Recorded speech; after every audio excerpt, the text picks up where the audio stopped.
በመጨረሻም የተፈራው ሆነ።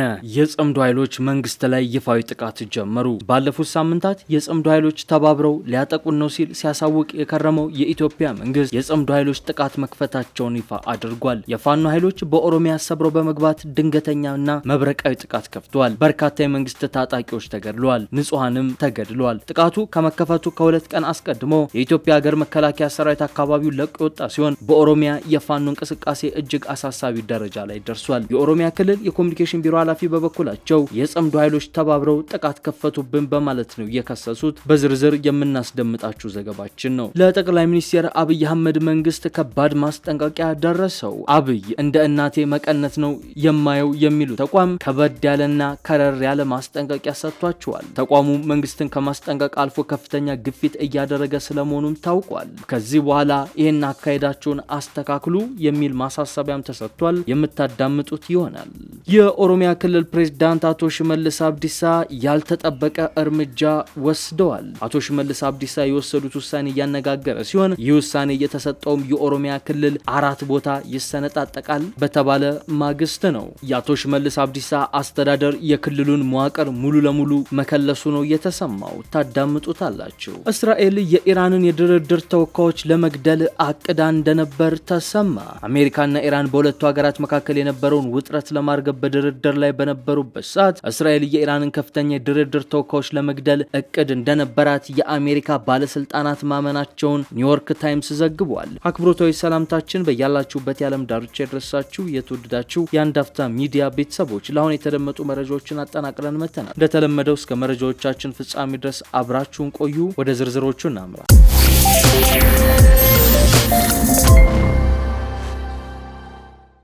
የጽምዶ ኃይሎች በወለጋ ድንገተኛ ጥቃት ከፍተዋል። የፋኖ ታጣቂዎች እንደዚሁም የኦነግ ሸኔ ኃይሎች በጥምር በመሆን በፈጸሙት ጥቃት በርካታ ኪሳራ ስለመድረሱም ታውቋል። በርካታ የመንግስት የጸጥታ ኃይሎችም ተገድለዋል። የኦሮሚያ ክልል የመንግስት ኮሙኒኬሽን ቢሮ ኃላፊው የጽምዶ ኃይሎች ጥቃት ሰንዝረዋል በማለት ተናግረዋል። ጽምዶ የተባለው ስብስብ አሁን ላይ ከቲዎሪ ባለፈ ጥቃት ወደ መሰንዘር መሸጋገሩ እጅግ አሳሳቢ ደረጃ ላይ ደርሷል። መረጃዎች እንዳመላከቱት በኦሮሚያ ክልል ሆሮ ጉድሩ ወለጋ ዞን አሙሩ ወረዳ አገምሳ ከተማና በዙሪያው ባሉ መንደሮች ውስጥ በፋኖ ታጣቂዎች ተፈጽሟል በተባለ ጥቃት 2 ንጹሃንን ጨምሮ 11 ሰዎች መገደላቸውን ነዋሪዎችና የዞኑ አስተዳዳሪ ለቢቢሲ ተናግረዋል። ታጣቂዎቹ በመቶዎች የሚቆጠሩ ከብቶችና ሌሎች ንብረቶችንም ዘርፈዋል። ቢቢሲ ያነጋገራቸው ነዋሪዎች እንደሚሉት ጥቃቱ የተፈጸመው ባለፈው ማክሰኞ ከንጋቱ 11 ሰዓት አንስቶ ነው። ለደህንነታቸው በመስጋት ስማቸው እንዳይጠቀስ የጠየቁ አንድ የአገምሳ ከተማ ነዋሪ ታጣቂዎቹ የመጡት ከምስራቅ ወለጋ ዞን ኪረም ወረዳ ነው ይላሉ። ሌላ ነዋሪ ደግሞ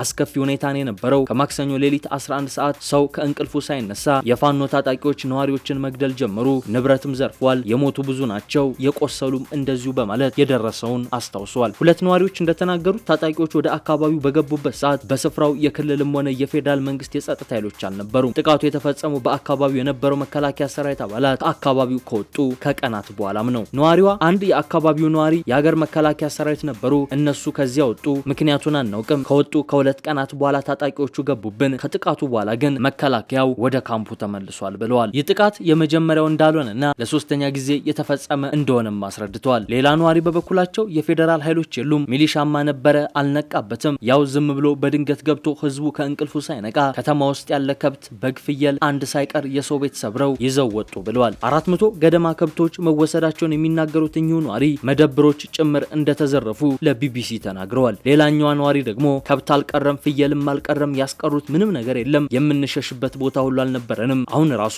አስጊ ሁኔታ ውስጥ ነን ብለዋል። እንደ ነዋሪዎቹ ገለጻ በጥቃቱ ንጹሃን ነዋሪዎችና የአካባቢው ሚሊሻ አባላት ተገድለዋል። አንድ ነዋሪ 11 ሰዎች መገደላቸውንና 17 ሰዎች መቁሰላቸውን ይናገራሉ። ከተገደሉት መሃል 2 ሲቪል ሰዎች፣ የተቀሩት ደግሞ የሚሊሻ አባላት ናቸው። ሌላ ነዋሪ በበኩላቸው ከሟቾች ውስጥ የማውቃቸው ሚሊሻዎች ይገኙበታል ሲሉ እማኝነታቸውን ለጀርመን ድምጽ ይሰጣሉ። ጥቃቱ እስከ ረፋድ 5 ሰዓት ድረስ ቀጥሎ እንደነበር የገለጹ አንድ ነዋሪ የጸጥታ ኃይሎች የደረሱት ሚሊሻዎቹ ከሞቱ በኋላ ነው ሲሉ እማኝነታቸውን ለቢቢሲ ይገልጻሉ። የሆሮ ጉድሩ ወለጋ ዞን ዋና አስተዳዳሪ አቶ ምሬሳ ፊጣ ጥቃቱ መፈጸሙን ለቢቢሲ ያረጋግጣሉ። ጥቃቱ ማክሰኞን የተፈጸመው በሰውና በንብረት ላይም ጉዳት ደርሷል። የከተማውና የዞኑን ኃይል አቀናጅተን ታጣቂዎቹ እንዲያፈገፍጉ አድርገናል። በዚያው ቀን ጠዋት 4:30 አካባቢ የሀገር መከላከያ ደርሶልናል ብለዋል። ታጣቂው ኃይል አሁንም አጎራባሽ ቀበሌዎች ውስጥ መኖሩን የሚያመለክት መረጃ እንዳላቸው የጠቀሱ ሲሆን ፋኖ ከተማውን ተቆጣጥሮ ነበር መባሉን ግን አስተባብሏል። ጠላት ከተማውን ተቆጣጥሮ ያለው ሊል ይችላል፣ በተግባር ግን የለበትም፣ ከዚያ ከተማ ተመቶ ወጥቷል ሲሉ ተናግረዋል። ቢቢሲ ያነጋገራቸው ነዋሪዎችና የዞን ዋና አስተዳዳሪ አቶ ምሬሳ በአካባቢው ለተፈጸመው ጥቃት ተጠያቂ የሚያደርጉት የፋኖ ኃይሎችን ነው። የአሙሩ ወረዳ በፌስቡክ ገጹ ባወጣው መረጃም የፋኖ ጽንፈኛ የተባለው ኃይል በአገምሳ ከተማ ተኩስ በመክፈት በህይወትና በንብረት ላይ ጉዳት አደረሰ ሲል ገልጿል። የዞኑ ዋና አስተዳዳሪ አቶ ምሬሳ በበኩላቸው በወረዳው በሚገኙት 2 ቀበሌዎች ውስጥ የፋኖ ኃይሎች እንደሚንቀሳቀሱ ተናግሯል። ቢቢሲ በፋኖ ኃይሎች ላይ የቀረበውን ክስ በተመለከተ ምላሽ ለማግኘት እንዳልቻለ ጠቅሷል። ይሁን እንጂ ታጣቂ ኃይሉ ከዚህ ቀደም በሲቪሎች ላይ ጥቃት ፈጽሟል በሚል የቀረበበትን ክሶች ማጣጣሉ የሚዘነጋ አይደለም። በተመሳሳይ በኦሮሚያ ክልል ግጭቶች ዙሪያ አስተያየታቸውን ለዶቼ ቬለ የሰጡት የኦሮሚያ ክልል ኮሚኒኬሽን ቢሮ ኃላፊው አቶ ኃይሉ አዱኛ የተቀናጁ ያሏቸው የተለያዩ ስያሜ ያላቸው ታጣቂዎች አካባቢው ላይ ተደጋጋሚ ጥቃት እያደረሱ ነው ብለዋል። ኃላፊው ጽምዶ ያሉት ኃይል በተለይም ፋኖና ሸኔ በምስራቅ ወለጋና ሆሮ ጉዱሩ ወለጋ ዞኖች አካባቢ ፍላጎታቸውን በኃይል ለማሳካት ተንቀሳቅሰዋል በማለት ታጣቂ አማጽያኑ በንጹሃን ላይ ጥቃት በማሳረፍ ከሰዋል። ወደ ቀጣው ዘገባችን እናመራለን። የኦሮሚያ ክልል 6 ቦታዎች ላይ ሊሰነጣጠቅ ነው የሚል መረጃ በወጣ ማግስት ሌላ አነጋጋሪ መረጃ ከክልሉ ወጣ። የኦሮሚያ ክልል ፕሬዝዳንት አቶ ሽመልስ አብዲሳ አነጋጋሪና ወሳኝ እርምጃን ወስደዋል። ክልሉ የመዋቅር ለውጥ ሊያደርግ እንደሆነ ነው እየተሰማው። ይህ እርምጃ ትልቅ እርምጃ እንደሆነ ነው እየተሰማው። የክልሉ መንግስት ከዚህ ቀደም በክልሉ በቢሮ ደረጃ የነበሩ መዋቅሮችን በኮሚሽን፣ በኢንስቲትዩት፣ በባለስልጣን መስሪያ ቤት፣ በአገልግሎት ዘርፍ እንዲሁም 5 ተቋማትን በልዩ ሁኔታ ለማዋቀር ረቂቅ ሰነድ አዘጋጅቷል ሲል ዋዜማ ራዲዮ ዘግቧል። ክልሉ ከዚህ ቀደም በቢሮ ደረጃ የነበሩና አሁን በኮሚሽን ደረጃ ያዋቀራቸው መስሪያ ቤቶች የፐብሊክ ሰርቪስ ኮሚሽን እና የማረሚያ ቤቶች ኮሚሽን ሲሆኑ በባለስልጣን መስሪያ ቤት ደረጃ ያዋቀራቸው ደግሞ የቁጥጥር ባለስልጣን፣ የኮንስትራክሽን ባለስልጣን እና የገዳ ልዩ ኢኮኖሚ ዞን ባለስልጣን መሆናቸውን ረቂቅ ሰነዱ አመላክቷል። በአገልግሎት ደረጃ እንደ አዲስ የተዋቀሩ መስሪያ ቤቶች የመንግስት ኮሚኒኬሽን አገልግሎት፣ የመንግስት ንብረት ግዥና ወጋገድ አገልግሎት፣ የሙያ ብቃት ማረጋገጫ አገልግሎት እንዲሁም የሰነዶች ምዝገባና ማረጋገጫ አገልግሎት ሲሆኑ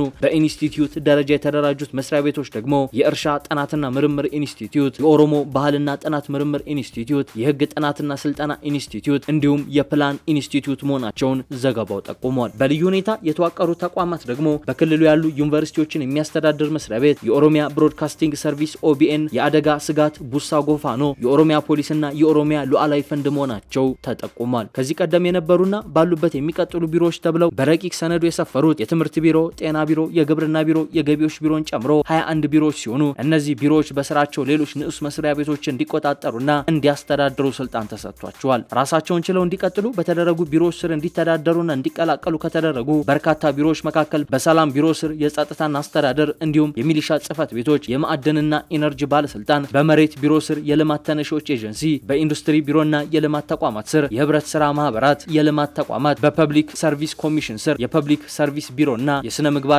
ጸረ ሙስና ኮሚሽን እንዲተዳደሩ ረቂቅ ሰነዱ አዟል። በተጨማሪም በማህበራዊ ጉዳዮች ቢሮ ስር የህፃናት፣ የአረጋውያን፣ የማዕድ ማጋራት፣ የአቅመ ደካሞች የቤት ግንባታና እድሳት ጉዳዮች ጽህፈት ቤቶች እንዲተዳደሩ፣ በስፖርትና ባህል ቢሮ ስር የባህልና ቱሪዝም እንዲሁም የስፖርትና ወጣቶች ጉዳዮች ቢሮ እንዲተዳደሩ ተወስኗል። ለኢትዮጵያ መንግስት ከረር ያለ ማስጠንቀቂያ ተሰጥቷል። ተቋሙ የጠቅላይ ሚኒስትር አብይ አህመድ መንግስት ከማስጠንቀቅ አልፎ ከፍተኛ ግፊት እያደረገ ስለመሆኑም ታውቋል። ለጠቅላይ ሚኒስትር አብይ አህመድ መንግስት ማስጠንቀቂያ የሰጠው ጠቅላይ ሚኒስትር አብይ የእናት መቀነት ሲሉ የሚጠሩት ዓለም አቀፉ የገንዘብ ተቋም አይኤምኤፍ ነው። አብይ የእናት መቀነት ሲሉ የሚጠሩት የተቋም አደገኛ ካርድን የመዘዘው አይኤምኤፍ ለኢትዮጵያ ተጨማሪ የ464 ሚሊዮን ዶላር የፋይናንስ ድጋፍ ማጽደቁን ተከትሎ ሀገሪቱ አዳዲስ የብድር ግዴታዎችን ከመግባት እንድትቆጠብና ከፍተኛ ጥንቃቄ እንድታደርግ አስጠንቅቋል። ይህ የገንዘብ ድጋፍ ይፋ የተደረገው የኢትዮጵያ የማክሮ ኢኮኖሚ ማሻሻያ ፕሮግራም 5ኛ ዙር ግምገማ መጠናቀቁን ተከትሎ ነው። የተለቀቀው ገንዘብ አይኤምኤፍ ከ2 ዓመት በፊት ካጸደቀውና በ4 ዓመታት ውስጥ በክፍል እንደሚለቀቅ ከተስማማበት የ3.4 ቢሊዮን ዶላር የብድር ማዕቀፍ አካል ነው። ተቋሙ እንዳስታወቀው ይህ የቅርብ ጊዜ የብድር ክፍያ እስካሁን ከተለቀቁት ሁሉ ከፍተኛው ሲሆን በውስጡም በመካከለኛው ምስራቅ ካለው አለመረጋጋት ጋር በተያያዘ በኢትዮጵያ ላይ የተፈጠረው የሚኖረውን የኢኮኖሚ ጫና ለመቋቋም የሚረዳ ተጨማሪ የ$200 ሚሊዮን ድጋፍን አካቷል። ምንም እንኳን የኢትዮጵያ የማክሮ ኢኮኖሚ አፈጻጸም ጠንካራ ቢሆንም በቀጠናው ያለው ውጥረትና በተለይም በኢራን ዙሪያ የተፈጠረው የቅርብ ጊዜ ግጭት ዓለም አቀፍ የነዳጅ ዋጋን በማናር የኢኮኖሚ ስጋቶችን ከፍ እንዳደረገው ተጠቁሟል። ኢትዮጵያ ከውጭ በሚገባ ነዳጅ ላይ በእጅጉ ጥገኛ መሆኗ ለእንዲህ አይነቱ የውጭ የኢኮኖሚ ንዝረት ወይም ኤክስተርናል ሾክ ተጋላጭ ያደርጋታል። ይህንን የቅርብ ጊዜ ክፍያ ጨምሮ የኢትዮጵያ አጠቃላይ የብድር መጠን ከአይኤምኤፍ ጋር ብቻ ወደ $2.6 ቢሊዮን ደርሷል። በቅርቡ ስለተደረጉት የኢኮኖሚ ማሻሻያዎች ማብራሪያ የሰጡት የብሔራዊ ባንክ ገዢ ኢትዮጵያ የበጀት ጉድለቷን ለመሸፈን ከማዕከላዊ ባንክ መበደር ወይንም አዲስ ገንዘብ ማተም ማቆሟን ገልጸዋል። ከዚህ ይልቅ መንግስት የፋይናንስ ክፍተቱን ለመሙላት በዋናነት በትሬዠሪ ቢል ወይም የግምጃ ቤት ሰነድ ሽያጭ ላይ ለመደገፍ ማቀዱን አስታውቋል። እንደ ገዢው ገለጻ መንግስት በያዘው በጀት ዓመት ከ350 ቢሊዮን ብር በላይ የግምጃ ቤት ሰነድ ሽያጭ ማሰባሰብን ችሏል። አይኤምኤፍ በበኩሉ ኢትዮጵያ በማሻሻያ ፕሮግራሙ መሰረት የግብር ገቢን በማሳደግና የውጭ ምንዛሪ አስተዳደሩን በማሻሻል ረገድ አበረታች እርምጃዎችን ወስዳለች ሲል ያደንቃል። ከዚህም ባለፈ ኢትዮጵያ የውጭ ዕዳዋን ለማዋቀር ከሁለትዮሽ አበዳሪዎች ጋር ያደረገችውን ስምምነት እንዲሁም ከዓለም አቀፍ የንግድ አበዳሪዎች ጋር በምታደርገው ድርድር የታየውን መሻሻል ተቋሙ በበጎ ጎን እንደተቀበለው ነው የተሰማው። ወደ መጨረሻው ዘገባችን እናመራለን። እስራኤል የኢራንን የድርድር ተወካዮች ለመግደል አቅዳ እንደነበር ተዘገበ። አሜሪካና ኢራን በሁለቱ ሀገራት መካከል የነበረውን ውጥረት ለማርገብ በድርድር ላይ በነበሩበት ወቅት እስራኤል የኢራንን ከፍተኛ የድርድር ተወካዮች ለመግደል እቅድ እንደነበራት የአሜሪካ ባለስልጣናት ማመናቸውን ኒውዮርክ ታይምስ ዘግቧል። ስማቸው እንዲገለጽ ያልፈቀዱ የአሜሪካ ባለስልጣናት እንደተናገሩት የአሜሪካ ዋና ኢላማዎች የኢራን የውጭ ጉዳይ ሚኒስቴር አባስ አራግቺና የኢራን ፓርላማ አፈ ጉባኤ እንዲሁም ዋና የድርድር ተወካይ መሐመድ ባገር ጋሊባፍ ነበሩ። አንድ አሜሪካ ባለስልጣን ለዋሽንግተን ፖስት በሰጡት አስተያየት ደግሞ እነዚህን ሰዎች ከገደላችኋቸው በድርድር መንገድ መፍትሄ የሚፈልጉትን ወገኖች እያስወገዳችሁ ነው ብለዋል። ዘ ኒውዮርክ ታይምስ በበኩሉ አሜሪካ በመካከለኛው ምስራቅ ያሉ አጋር ሀገራትን በመጠቀም ይህንን አደጋ ለኢራን ለማሳወቅ ጥረት ማድረጓን ባለስልጣናትን ዋቢ አድርጎ መዘገቡን አልጀዝራ በዘገባው አስፍሯል። በተጨማሪም እስራኤል በቀጠናው የሚካሄዱ የሰላም ድርድሮችን ለማሰናከል በሚል የድርድር ተወካዮችን ኢላማ ያደረገችበት ታሪክ እንዳላት ሪፖርቶች ያሳያሉ። ለዚህ ማሳያም በጥቅምት ወር በኳታር ዋና ከተማ ዶሃ የሐማስ ባለስልጣናት የተኩስ አቁም ሀሳብ በሚመረምሩበት ወቅት በቡድኑ መሪዎች ላይ የተፈጸመውን ጥቃት ያስታውሳሉ። እስካሁን ድረስ እስራኤል በእነዚህ ሪፖርቶች ላይ ይፋዊ ምላሽ ባትሰጥም የተጠቀሱት መረጃዎችም ስማቸው እንዳይገለጽ ከጠየቁ የአሜሪካ ባለስልጣናት የተገኙ መሆናቸው ግን ተጠቁሟል። የተወደዳችሁ የአንድ አፍታ ሚዲያ ቤተሰቦች ለቀን ያዝናቸው መረጃዎቻችን እነዚህን ይመስሉ ነበር። አብራችሁን ስለቆያችሁ እናመሰግናለን። መልካም ቀን።